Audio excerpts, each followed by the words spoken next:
To a plea of insanity when his client's charge of murder comes up later this month. Vicious, charged under his real name of John Simon Ritchie, is accused of murdering his girlfriend, Nancy Spungen, in a New York hotel last October. His lawyer says he's mentally incompetent to stand trial. And that's it from the newsroom for this evening. Star Sid Vicious is dead after taking an overdose of heroin last night. Police say his death was an accident. Vicious, real name John Simon Ritchie, left a New York prison only yesterday. He was released on $50,000 bail, charged with the murder of his girlfriend Nancy Spungen last October. His mother met him at the prison gates. Vicious went to a party to celebrate his release. Then, according to police, he took the heroin. He'd been having treatment to give up his addiction. Apparently last night's dose was too potent. Nick Gowing looks back on the stormy career of Sid Vicious.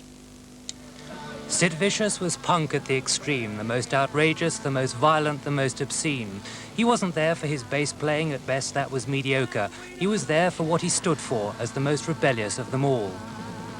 On stage, unlike his subdued performance here, he often vomited and slashed his wrists. He frequently went much further.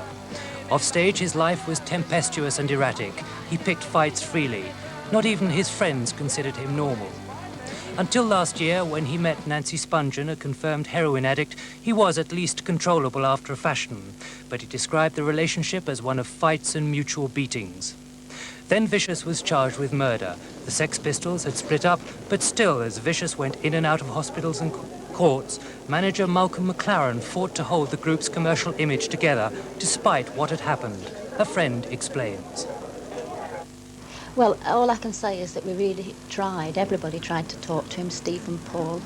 And Malcolm even went to the extent of physically kidnapping Nancy at one time, knowing that she was an extremely bad influence on him in that direction. And certainly really tried everything he could do to talk to him. And you would get through to him, and then the next day you'd be back to square one again. Sid Vicious is dead then and punk is on the wane.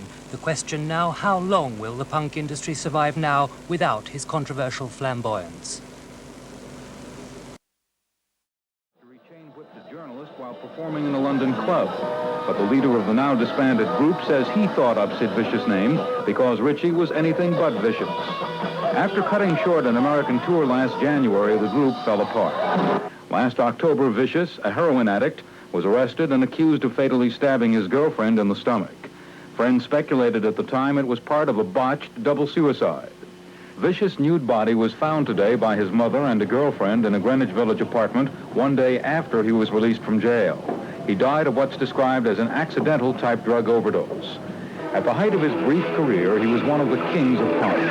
In America, punk rock died sometime before him. Sid Vicious was 21. Steve Young, CBS News, New York.